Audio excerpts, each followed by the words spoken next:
이번 사순절에는 예수님의 일대기를 쭉 따라가고 있습니다. 오늘 본문은 예수님이 이 땅에서 첫 번째로 하신 기적이에요. 첫 번째로 하신 기적이 뭡니까? 가나의 혼인잔치에서 있었던 기적입니다. 그런데 이 기적은 요한복음에만 나와요. 여러분 왜일까요? 왜 사도 요한은 예수님의 첫 번째 기적을 이 가나의 혼인잔치에서 물이 뭘로 변했죠? 포도주로 바뀌는 이 기적을 첫 번째 기적으로 기록하고 있는 것일까요? 우리가 잘 아는 대로 사도 요한은 어떤 제자였습니까? 사도 요한은 가장 어린 제자였습니다. 예수님께 부름받았을 때 그때 나이가 10대 후반이에요. 그리고 가장 오랫동안 삽니다. 100살을 넘기니까요. 여러분 지금 이 시대에도 100살 넘기는 거 쉽지 않잖아요. 그런데 사도 요한은 어릴 적에 부름받아서 예수님 부활 승천하실 때 예수님의 어머니 마리아를 누구한테 맡기나요? 요한에게 맡기죠. 그래서 요한은 예수님의 어머니 마리아를 모십니다. 왜요? 예수님이 장남이었는데 모실 사람이 없잖아요. 그래서 요한에게 맡기는 겁니다. 그래서 요한이 예수님의 어머니 마리아를 데리고 어디로 가냐면 터키 땅, 우리가 아는 에베소 교회로, 그리고 에베소 교회 담임 목사가 됩니다. 그리고 그곳에서 마지막까지 목회를 하죠. 그리고 로마 박해기 때 반모소에 포로로서 잡혀갑니다. 그래서 쓴 책이 맨 마지막 책 요한계시록입니다. 자, 바로 그 요한복음과 요한 1서, 2서, 3서 그리고 요한계시록을 쓴 저자가 또 예수님을 아주 어릴 때부터 그리고 가장 젊을 때 봤으니까 가장 기억이 생생하겠죠? 그리고 가장 오랫동안 교회 역사를 봐왔던 인물인 사도 요한이 예수님의 첫 번째 기적을 지금 가나의 혼인잔치였다라고 기록하고 있는 것입니다. 여러분, 왜 요한은 예수님의 첫 번째 기적을 가나에서 있었던 이 혼인잔치였다라고 기록하고 있는 것일까요? 뭔가 이유가 있을 것 같죠? 뭔가 이유가 있습니다. 오늘 그 이유, 그 의미를 여러분과 함께 찾아보려고 합니다. 자, 그 의미가 뭘까? 바로 이것입니다. 본질의 변화가 진짜 변화이다. 이걸 말하고 싶었던 거예요. 우리가 가끔 이런 말을 하면서 살게 되는데, 가끔 이런 말 하시죠. 아, 사람 잘 안 변해. 사람 잘 안 변해. 여러분 어떻던가요? 사람 잘 변하던가요? 안 변하던가요? 네. 다른 사람 떠올리지 마시고 여러분 자신을 좀 떠올려 보십시오. 지금 다 다른 사람들 생각하고 계시는데 자신을 생각해 보십시오. 여러분 사람 변하는 게 쉽던가요? 아닌 것 같습니다. 제 자신을 보니까 그런 것 같아요. 자, 그러면 사람이 변하는 거 왜 그렇게 힘들까요? 왜 그렇게 힘들까? 우리가 변화되는 게 얼마나 힘드셨으면 예수님 십자가에 달리셨을까? 여러분 우리가 변화되는 게 쉬우셨다면 예수님 십자가 때 달리실 이유가 없으셨겠죠. 그만큼 사람 변하는 게 힘들다는 것입니다. 왜일까? 바로 이것 때문입니다. 관성의 법칙 때문입니다. 여러분 관성의 법칙이 뭔가요? 여러분 운전하시다가 쭉 엑셀 쭉 밟으면 엑셀에서 발을 떼도 차는 계속 앞으로 전진하죠. 이게 관성의 법칙입니다. 계속 가려고 하더라는 것입니다. 한마디로 지금까지 내가 살아왔던 방식과 습관대로 그냥 계속 이렇게 살고 싶은 겁니다. 바로 이것 때문에 사람이 변화되는 게 어렵습니다. 그래서 아마 여러분도 그러셨을 거예요. 결혼하기 전에는 누구나 아름다운 가정을 꿈꿉니다. 아, 나는 훌륭한 아빠 될 거야. 나는 좋은 남편 될 거야. 난 현숙한 엄마 될 거야. 아내 될 거야. 여러분 그러나 어떻던가요? 결심한 대로 되던가요? 쉽지 않습니다. 그래서 우리는 가끔 절망하기도 합니다. 언제요? 분명 내가 결혼해서 가정을 꾸리면 내가 경험했던, 내가 자랐던 가정의 그 환경보다 더 아름답고 더 행복하고 좋은 가정을 자녀들에게 보여주겠다라고 다짐했건만 그렇지 못한 나의 모습을 보면서 우리는 가끔 실망합니다. 또 내 어두운 모습들, 내 어두운 과거의 그런 모습들이 내 자식들에게도 그렇게 똑같이 대물림되고 있음을 보면서 우리는 또 가끔 절망하기도 합니다. 무엇 때문에요? 관성의 법칙 때문에 그렇습니다.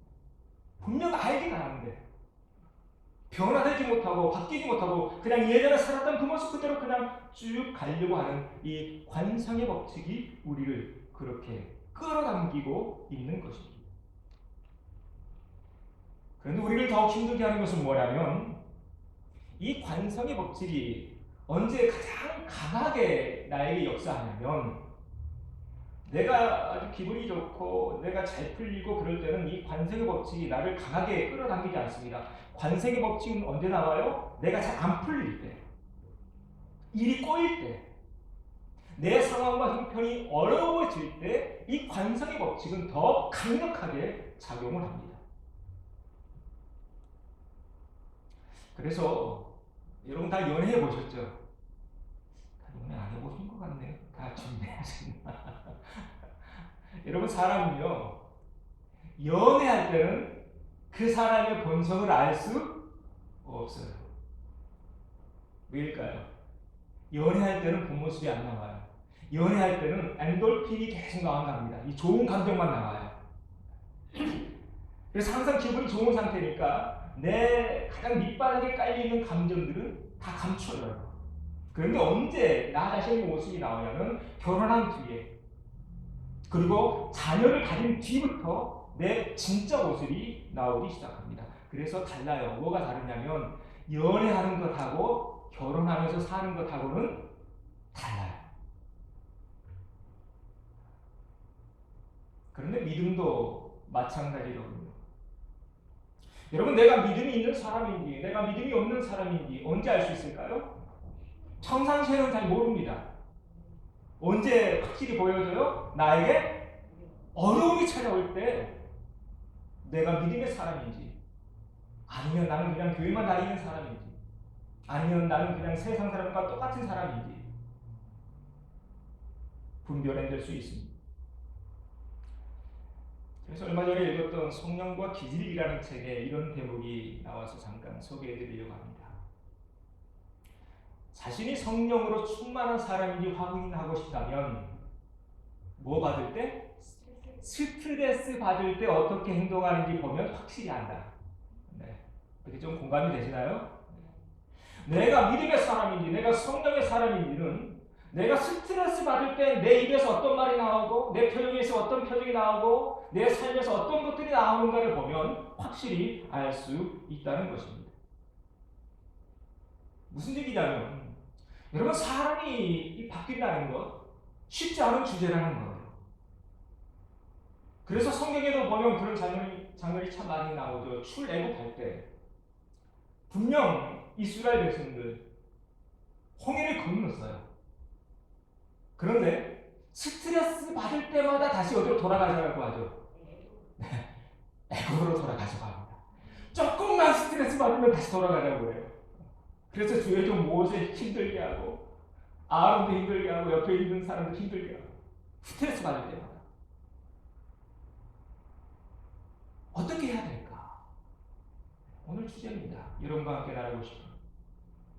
여러분은 어떻게 해야 될까요?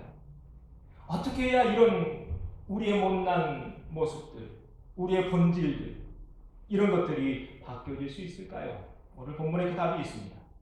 자, 물이 뭐로 바뀌었나요? 포도주로 바뀝니다.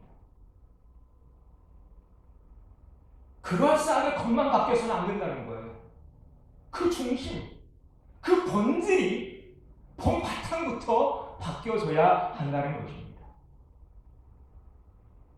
우리가 지금 예수님 믿고 있는데 우리가 예수님 믿고 있지만 예수님 믿으면서 내 본질이 바뀌어지지 않는다면 가끔 이스라엘 백성들이 애굽이 가져고 있던 그 장면처럼 다시 뒤로 돌아가고 있는 나의 모습을 보면서 우리는 실망할 수밖에 없을 것입니다. 우리가 지금 예수님을 주로 고백하며 이 길을 걸어가고 있는데 우리의 중심이 우리의 본질이 바뀌어지지 않는다면 알면서도 똑같은 죄, 똑같은 습관, 계속 반복하고 있는 나 자신을 보면서 스스로 자괴감에 빠질 수밖에 없을 것입니다. 바뀌어야 된다는 거예요. 뭐가요? 우리의 본질, 우리의 속사람. 하나님은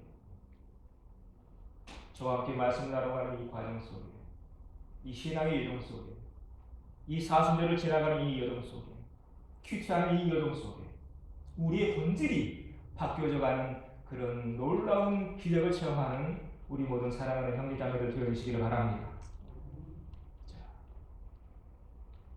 좀 더 깊이 들어가 보죠. 그렇게 본질이 바뀌어야 되는데 그러면 어떻게 해야 본질이 바뀌어질 수 있을까? 자, 오늘 핵심입니다.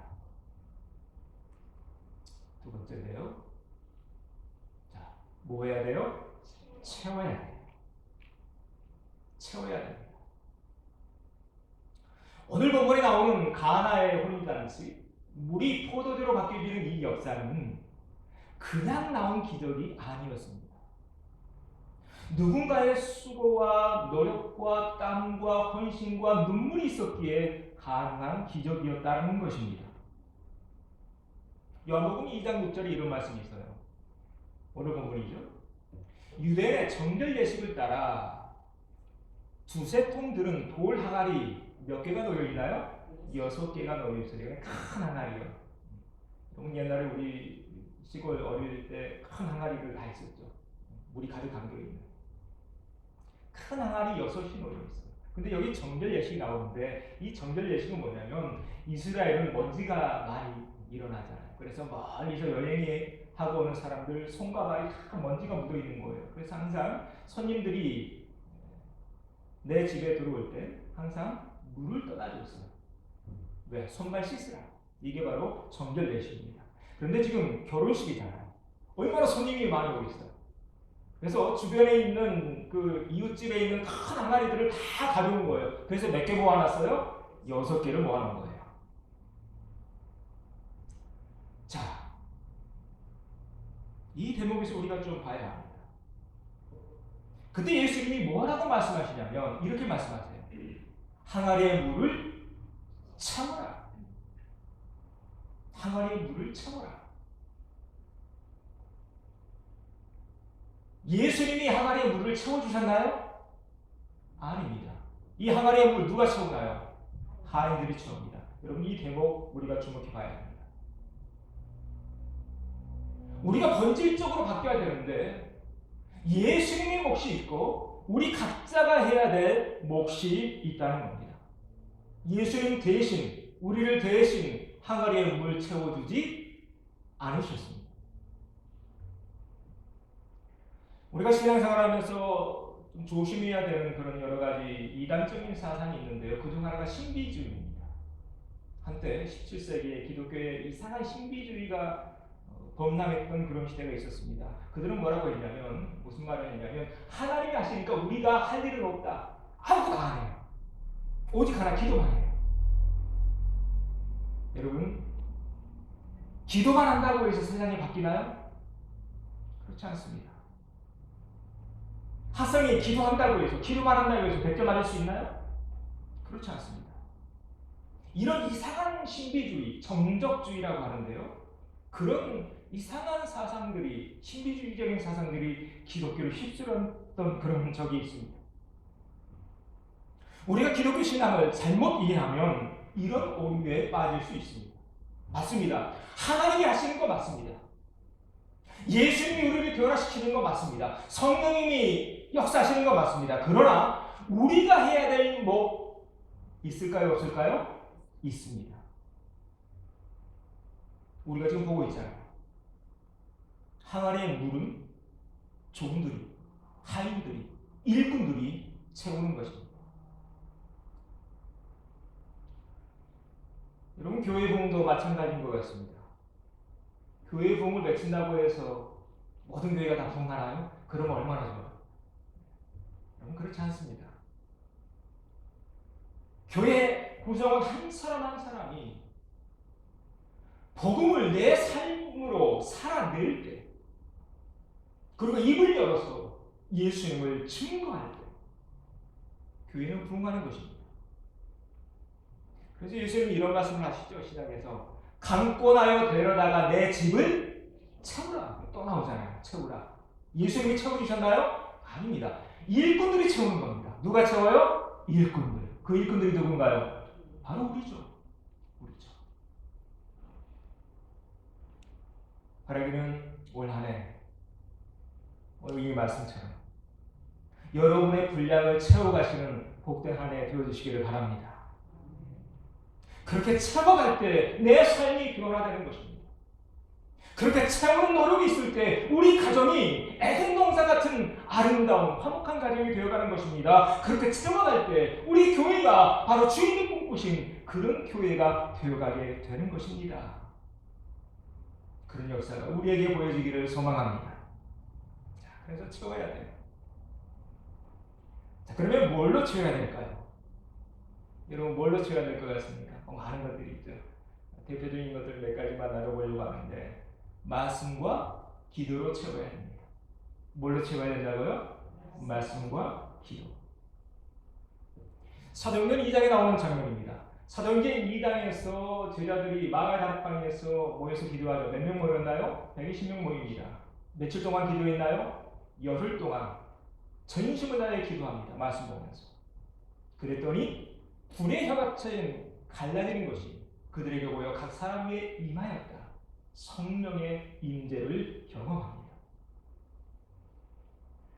여러분, 이 장면은 우리 같은 죄악이 만연하고 가득한 우리 인생들이 어떻게 변화될 수 있는가를 단적으로 보여주는 장면이 사도행전 2장입니다. 자, 뭐에 때문에 바뀌었어요? 기도의 때문에 바뀝니다. 말씀 집중했더니 바뀝니다. 여러분, 그래서 교회에서 성경 읽자고 하는 겁니다. 그래서 기도하자는 겁니다. 왜요? 기도 외에 다른 것으로는 이런 유가 나올 수 없으니까요. 그래서 큐티하자는 것입니다. 묵상하자는 것입니다. 사랑하는 형제자매 여러분, 채워가십시다. 예수님이 2000년 전에 이 땅에 오셨죠. 왜 오셨나요? 우리를 변화시키기 위해서 오셨는데 내가 수십 년 교회 다니고 있음에도 불구하고 아무런 변화가 없다면 이 얼마나 속상하고 안타까운 일입니까? 올 한 해 우리의 속을 말씀과 기도로 채워가시고 하늘에 속한 선한 가치들로 채워가시고 생수 되시는 예수님으로 채워가시고 본질 되시는 하나님의 본체 되시는 예수님으로 채워가시는 복된 한 해 되시기를 바랍니다. 그럴 때 우리 삶 속에 본질적인 변화, 물이 포도주로, 만나는 포도주로 바뀌는 그런 역사가 우리 삶 속에 충만하게 될 줄로 믿습니다. 이 시간 잠깐 결단하면서 이렇게 스스로 고백하시죠. 올 한 해 채워가겠습니다. 말씀과 기도로 채워가겠습니다. 예수님으로 채워가겠습니다. 아멘. 저는 이것이 신앙이라고 봐요. 그래서 교회가 필요한 거겠죠. 그래서 저 같은 목회자도 필요한 거예요. 이런 기적을 보게 하려고. 한 가지가 더 있습니다. 우리가 본질적인 변화를 봐야 되는데 세 번째로 나누고 싶은 말씀은 뭐 해야 될까요? 순종해야 합니다. 채우는 것 못지않게 중요한 것이 바로 순종이라는 단어입니다. 오늘 본문에서 마리아가 종들에게 하고 있는 얘기가 있습니다. 요한복음 2장 5절인데요. 이렇게 말합니다. 너에게 무슨 말씀을 하시든지 그대로 하라. 그대로 하라. 예수님이 무슨 말씀을 하시든지 이것저것 재지 말고 그대로 하는 거예요. 오늘 말씀을 준비하면서 이런 묵상을 해봤습니다. 왜 우리에게는 본질적인 변화가 보이지 않는 것일까? 분명 말씀도 많이 알고 있고 기도도 하고 있는 것 같고. 그런데 왜 나의 영적인 진보는 보이지 않는 것일까? 분명히 예수님 믿으면 내 삶도 행복해지고 가정도 더 평화로워지고,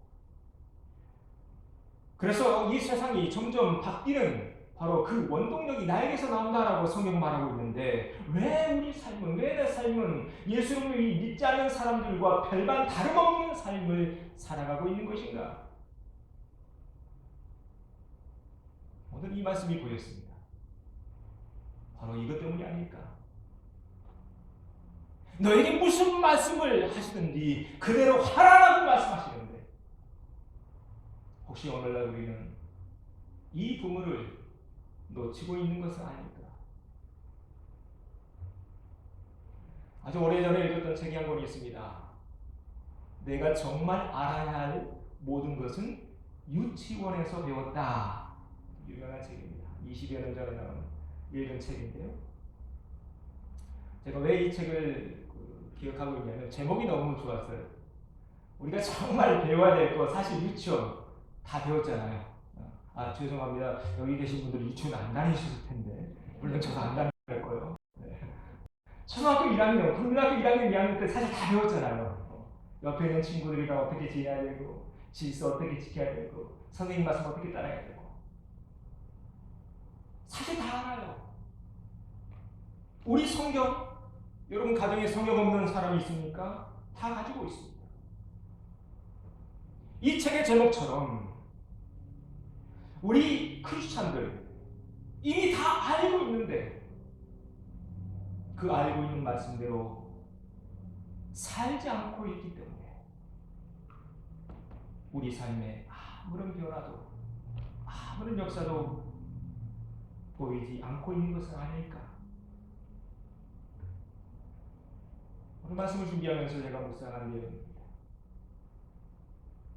사무엘서에 나오는 아주 유명한 말씀이 있습니다. 이 말씀 잘 아시죠? 같이 읽어보죠. 순종이 제사보다 낫고 듣는 것이 순양의 기름보다 나으니. 누가 누구한테 한 얘기인가요? 사무엘이 사울 왕에게 한 얘기입니다. 하나님은 사울에게 아말렉과 싸울 때 모든 것을 다 진멸시키라고 했어요. 그런데 사울 왕은 어떻게 했나요? 살찐 양, 포동포동한 소 다 뒤에 숨겨놓은 거예요. 근데 사무엘이 와서 보니까 어디에서 음모음한 이 소울음 소리가 들리는 거예요. 그때 사무엘이 사울 왕에게 했던 얘기입니다. 이때 하나님 뭐라고 말씀하시나요? 순종이 제사보다 나아. 그때 사울 왕이 이렇게 변명하죠. 선지자요, 저 좋은 것 가지고 하나님께 제사 드리려고 좀 놔뒀어요. 변명입니다. 그러나 하나님, 아니야. 그거보다 더 중요한 것은 뭐예요? 순종이야. 더 중요한 것은 순종이야. 여러분, 하나님이 모르셨을까요?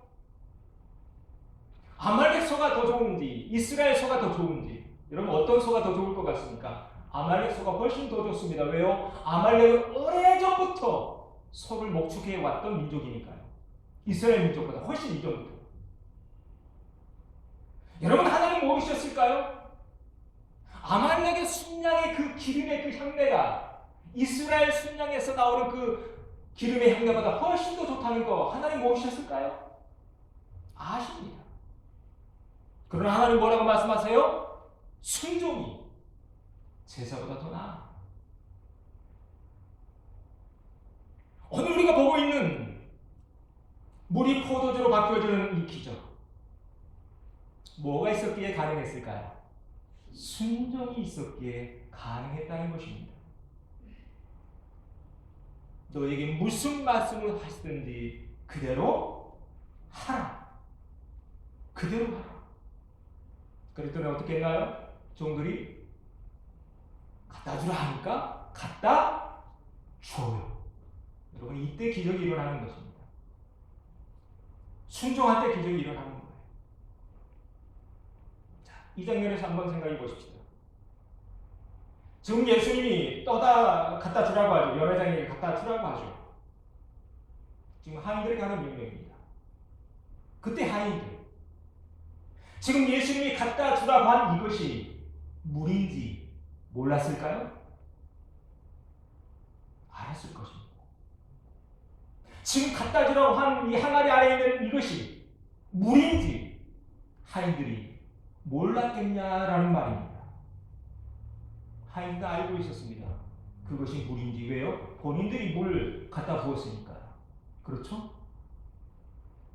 알고 있었습니다. 물인 줄 알고 있었습니다. 그러나 순종합니다. 여러분, 이것이 순종입니다. 물인 줄 알면서도 갖다 주라고 하니까 갖다 주는 것. 이것이 순종이라는 것입니다. 베드로의 그 장면 나오죠. 베드로 무리를 걷게 되는데 사람이, 육체를 가진 인간이 바다에 발을 담그면 빠져 죽을 수 있다는 거 베드로 몰랐을까요? 알았습니다. 죽을 수 있다는 거 알면서도 발을 내딛는 것, 이것이 순종입니다. 하나밖에 없는 아들 이삭을 하나님은 드리라고 하죠. 바치라고 하죠. 여러분, 아브라함 몰랐을까요? 이 아들 바쳐버리면 내 대가 끊겨버린다는 것, 아브라함 몰랐을까요? 알았습니다. 그렇게 하나님께 드리면 내 대가 끊어져 버릴 수도 있다는 걸 알고 있으면서도 모리아 산을 향해 올라가는 것, 이것이 순종입니다.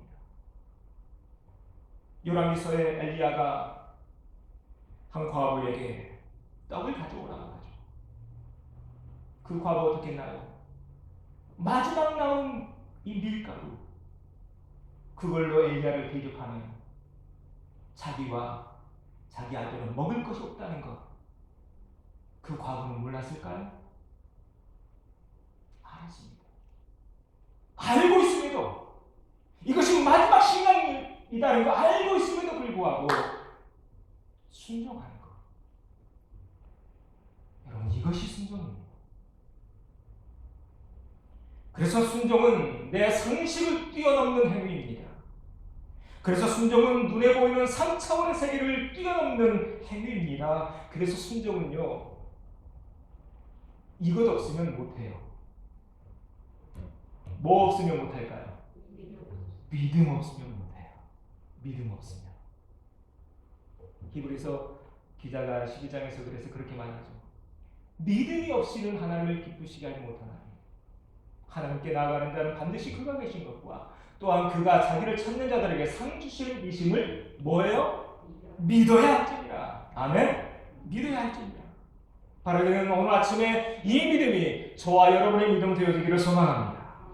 이 믿음 가지고 순종하며 살아가는 하나님의 사람들 되시기를 바랍니다. 그런데 보여지는 거예요. 뭐가 보여져요? 물이 포도주로 바뀌는 그런 기적이 우리 삶 속에 보여지는 것입니다. 내 본질, 죄악으로 가득한, 원죄로 가득한 내 본질이 바뀌어져 가는 모습을 우리가 두 눈으로 목도할 수 있게 되는 것입니다. 언제요? 믿음 가지고 순종할 때. 순종할 때. 이번 사순절 저와 함께 누가복음 말씀 깊이 묵상하시면서 바로 이런 기적과 변화를 체험하는 복된 절기 되어주시기를 바랍니다.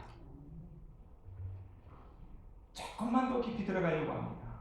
오늘 말씀을 준비하면서 여기까지는 좀 함께 나가야겠다. 왜요? 너무 중요한 말씀이어서. 오늘 우리가 요한복음에 나와 있는 예수님의 첫 번째 기적을 보고 있는데요. 그래서 2장 11절에 첫 번째 표적이라고 말씀하고 있죠. 그런데 왜 가나의 혼인잔치일까? 자, 혼인잔치 오늘날 결혼식이죠. 왜 예수님 행하신 첫 번째 기적이 혼인잔치에서 보여졌을까?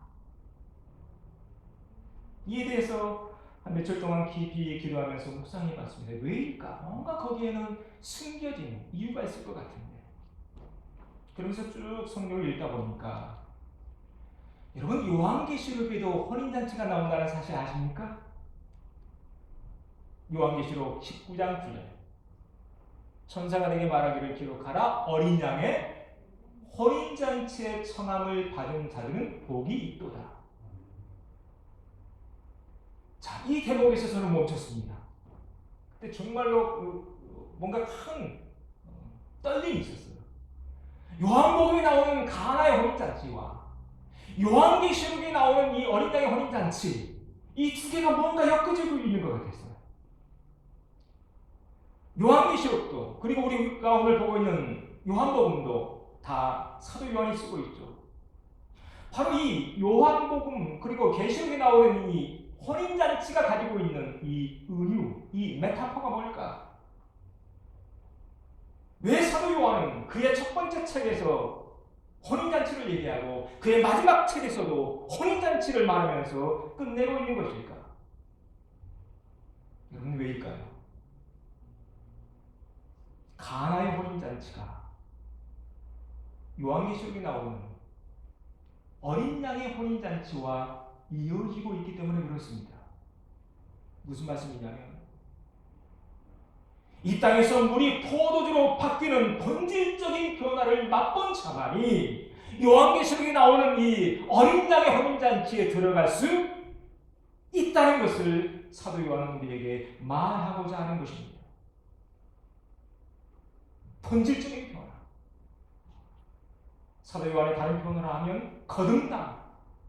물과 성령으로 거듭난 자만이 포도주로 바뀐 자만이 이 어린 양의 혼인잔치로 들어갈 수 있다. 이것이 성경이 우리에게 주고자 하는 메시지라는 것입니다. 하나님은